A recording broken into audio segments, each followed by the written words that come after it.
अगर मैं आपसे कहूं कि भारत की राजनीति एक बहुत बड़े बदलाव के दौर से गुजर रही है,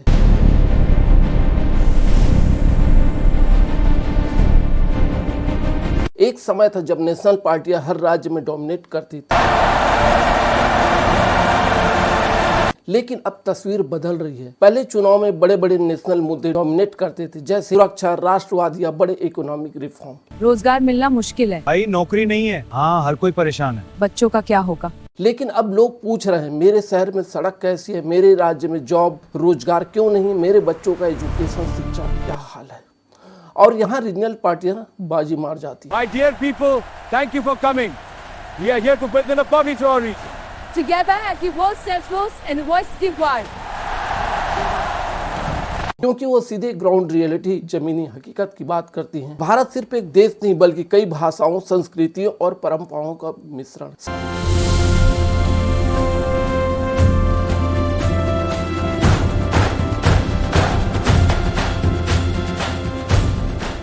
साउथ इंडिया में Tamil pride, Telugu identity, Kannada culture, ये सिर्फ इमोशंस नहीं है, ये पॉलिटिकल पावर, राजनीतिक ताकत है। रीजनल पार्टीज इन्हें समझती हैं और रिप्रेजेंट करती हैं, जबकि नेशनल पार्टीज कई बार one narrative fits all approach अपनाती है। रिजल्ट, लोग अपने लोकल लीडर को स्थानीय नेता पर ज्यादा भरोसा करने लगे। पहले वोट आइडियोलॉजी पर पड़ता था, अब वोट परफॉर्मेंस, प्रदर्शन पर पड़ता है। लोग कंपेयर कर रहे हैं कौन सा स्टेट बेहतर हेल्थ केयर दे रहा है, कहाँ एजुकेशन सिस्टम स्ट्रॉन्ग है, किस राज्य में इंफ्रास्ट्रक्चर ढांचा बेहतर है। साउथ इंडिया के कई स्टेट्स इस मामले में आगे रहे हैं और इसका क्रेडिट रीजनल लीडरशिप को दिया जाता है। अब एक बड़ा संकेत दिख रहा है, गठबंधन की राजनीति वापस आ सकती है।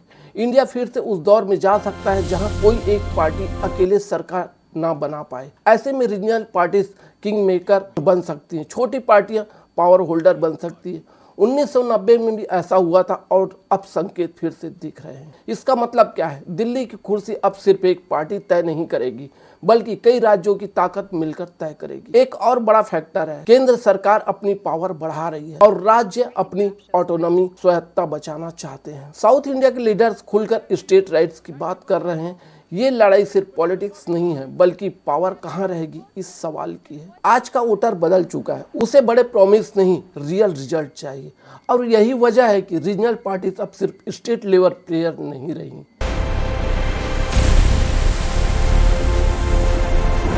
बल्कि नेशनल पावर ब्रोकर बनती जा रही हैं। अगर मैं आपसे कहूं कि 2029 में भारत की सत्ता दिल्ली में नहीं बल्कि साउथ इंडिया तय करेगा, और अगर ये सच हुआ तो देश की पूरी राजनीति बदल सकती है। आज भारत की राजनीति में एक साइलेंट रिवॉल्यूशन जो है चल रहा है। रीजनल पार्टीज धीरे धीरे नेशनल पार्टीज को चैलेंज कर रही हैं।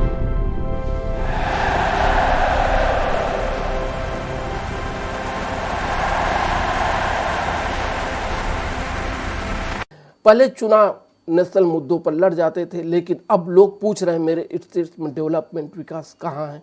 साउथ इंडिया में लगभग 130 लोकसभा सीट्स हैं। सोचिए, अगर इन सीट्स पर रीजनल पार्टियां स्ट्रांग हो जाए तो कोई भी नेशनल पार्टी अकेले सरकार नहीं बना पाएगी। यानी गेम शिफ्ट, खेल बदल सकता है, दिल्ली से राज्यों की तरफ हो सकता है। साउथ इंडिया में स्ट्रॉन्ग लीडर्स हैं जो ग्राउंड पर काम करते हैं। ये लीडर सिर्फ प्रॉमिस नहीं बल्कि गवर्नमेंट मेड शासन प्रणाली दिखाते हैं। इसलिए जनता का ट्रस्ट नेशनल से ज्यादा रीजनल पर जा रहा है। रीजन एक लोकल कनेक्शन, रीजन 2 सीधे जनता से जुड़ी होती है। उन्हें पता होता है कि किस डिस्ट्रिक्ट में क्या समस्या है, कौन सा इशू वोटर्स को अफेक्ट कर रहा है। साउथ इंडिया में लैंग्वेज और कल्चर बहुत पावरफुल फैक्टर है। लोग चाहते हैं कि उनकी पहचान को रिस्पेक्ट मिले और यही रीजनल पार्टीज उन्हें देती है। लेकिन यहाँ एक बड़ा सवाल है, क्या ये सभी रीजनल पार्टी साथ आ पाएंगी? क्योंकि ego clash, seat sharing, fights, अलग आइडियोलॉजी, अगर यूनिटी नहीं हुई तो पूरा गेम कोलैप्स भी। सिनेरियो एक है strong alliance, south United, result है ठग पार्लियामेंट। सिनेरियो 2 है पार्शल अलायंस, कुछ अलग कुछ शांत, रिजल्ट प्रेशर पॉलिसी। सिनेरियो 3 है नो यूनिटी, सब अलग अलग, रिजल्ट नेशनल पार्टी को फायदा। याद रखिए, 2029 का चुनाव नॉर्थ वर्सेस साउथ नहीं होगा, बल्कि यूनिटी वर्सेस स्ट्रेटजी का होगा। अब आप बताओ, क्या साउथ इंडिया की रीजनल पार्टीज मिलकर दिल्ली की सत्ता बदल सकती है या फिर नेशनल पार्टीज ही डोमिनेट करेंगी? कमेंट्स में अपनी राय जरूर बताना।